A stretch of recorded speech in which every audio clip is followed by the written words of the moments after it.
Hi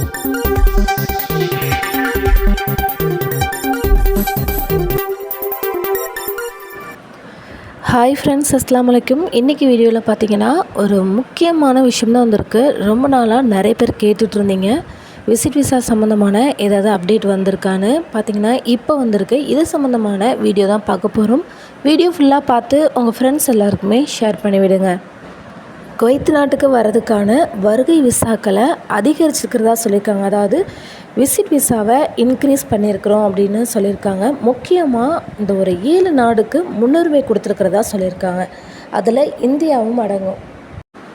அந்த 7 நாடு அமெரிக்கர்கள், பிரிட்டிஷ், துருக்கியர்கள், ஜோர்டானியர்கள், எகிப்தியர்கள், இந்தியர்கள் மற்றும் சிரியர்கள் அப்படின்னு சொல்லியிருக்காங்க.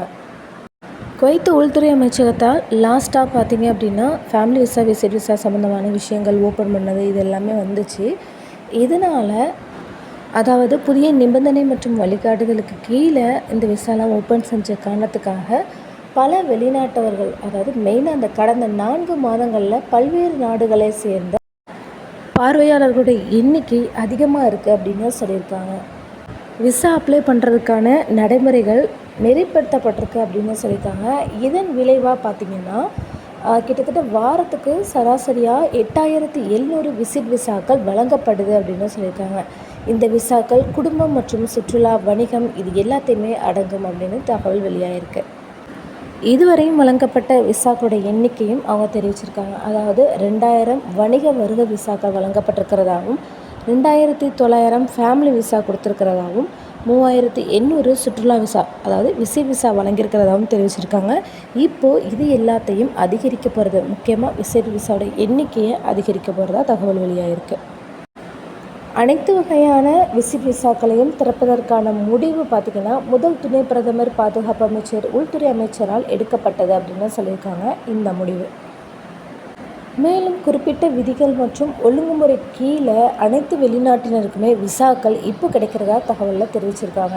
இதுக்கு ஸ்பான்சர்கள் பார்த்திங்கன்னா சில நிபந்தனைகளை கடைப்பிடிக்க வேண்டும் அப்படின்னு சொல்லியிருக்காங்க.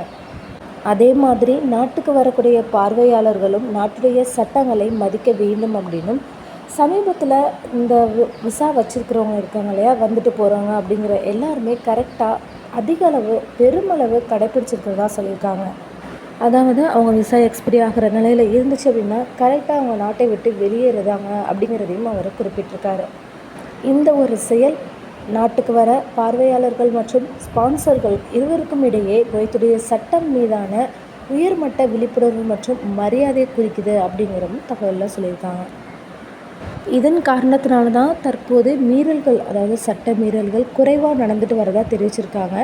ஆனால் ஒருவேளை இவங்க இந்த மாதிரி குடியிருப்பு சட்டத்தை மீறினாங்க, எக்ஸ்ட்ரா ஓவர்ஸ்டேலாம் ஆகிற மாதிரி இருந்துச்சு அப்படின்னா கடுமையான நடவடிக்கை எடுக்கப்படும் அப்படின்னு தெரிவிச்சிருக்காங்க. அது எப்படின்னா, விசா சம்மந்தமான புலனாய்வு துறையினர் அந்த சஹேல் ஆப் மூலமாக ஸ்பான்சருக்கு அறிவிப்பு தெரிவிப்பாங்களாம். அதுக்கடுத்து அவங்களுக்கு மெசேஜ் போடுவாங்க. மெசேஜ் மூலமாக இன்ஃபர்மேஷன் என்னன்னு சொல்லுவாங்க. அதாவது விசா சட்டத்தை மீறினாங்க அப்படின்னா, அவங்க எடுத்து கொடுத்த விசா சட்டத்தை மீறினாங்க அப்படின்னா ஓகேவா. அதுக்கப்புறம் பார்த்திங்கன்னா 5லேருந்து 7 நாட்களுக்கு இது தொடர்ந்துச்சு அப்படின்னா இந்த குறிப்பிட்ட நாட்களுக்குள்ளே, அதாவது 5லேருந்து 7 நாட்களில் ஸ்பான்சரை தொடர்பு கொண்டு விசாரணை நடைபெற்று மறுபரிசீலனை செய்யப்படும் அப்படின்னு சொல்லியிருக்காங்க. இந்த மாதிரி செஞ்சாங்க அப்படின்னா பார்வையாளர்கள் கைது செய்யப்படலாம் அப்படின்னும் தகவலில் வெளியாகிருக்கு. விசா அப்ளை பண்ணி நிபந்தனைகள் எல்லாத்தையுமே பூர்த்தி செஞ்ச 15லேருந்து 30 நிமிடங்களுக்குள்ளே சுமூகமாக விசிட் விசாக்கள் வழங்கப்படும் அப்படின்னு சொல்லியிருக்கிறாங்க. ஸ்பான்சரு குடியிருப்பு முகவரிக்கு ஏற்ப பார்த்திங்க அப்படின்னா அவங்கள குடியிருப்பு விவகாரத்துறை பார்வையிடலாம். நேராக சென்று அவங்களுடைய இடத்துக்கே போய் பார்வையிடுறதுக்கு வாய்ப்பு இருக்குது அப்படின்னு சொல்லியிருக்காங்க. காரணம், ஸ்பான்சரை நம்பி விசிட் விசாவில் வர்றவங்களுக்கு எந்த ஒரு பிரச்சனையும் சிக்கலும் இருக்கக்கூடாது அப்படின்னு சொல்லிட்டு தான் அவங்க ஸ்பான்சரை பற்றி டீட்டெயில் எல்லாமே ஃபுல்லாக கலெக்ட் பண்ணி டைரெக்டாக அட்ரஸ்க்கே போய் செக் பண்ணிக்கிறதா தகவல் வந்திருக்கு. குவைத்துக்கு அதிகமாக வந்துட்டு போகிற 7 முக்கியமான நாடுகளுக்கு தான் அவங்க முக்கியமாக ஃபஸ்ட்டு முன்னுரிமை கொடுக்குறாங்க. ஆல்ரெடி சொன்ன மாதிரி அமெரிக்கா, பிரிட்டிஷ், துருக்கி, ஜோர்டான், எகிப்து மற்றும் இந்தியர்கள், சிரியர்கள் அப்படின்னு சொல்லியிருக்காங்க. இவங்க எல்லாருக்குமே குறிப்பிட்ட நிபந்தனைக்கு கீழே விசிட் விசா வந்து ஓப்பன் செய்யுது அப்படிங்கிற மாதிரியும் அதிக அளவில் வழங்கப்பட போகிறதாகவும் தெரிவிச்சிருக்கிறாங்க. இருந்தாலும் சட்டத்தை மீறவங்க ஸ்பான்சர்களாக இருந்தாலும் சரி, பார்வையாளர்களாக இருந்தாலும் சரி, கடுமையான நடவடிக்கை எடுக்கப்படும் சொல்லியிருக்காங்க. ஓகே ஃப்ரெண்ட்ஸ், இது போல் பல முக்கியமான தகவல் தெரிஞ்சுக்கணும் அப்படின்னா நம்ம சேனலை பார்த்து மறக்காமல் சப்ஸ்கிரைப் பண்ணி உங்கள் ஃப்ரெண்ட்ஸ் எல்லாருக்குமே ஷேர் பண்ணிவிடுங்க. தேங்க்ஸ் ஃபார் வாட்சிங். பை.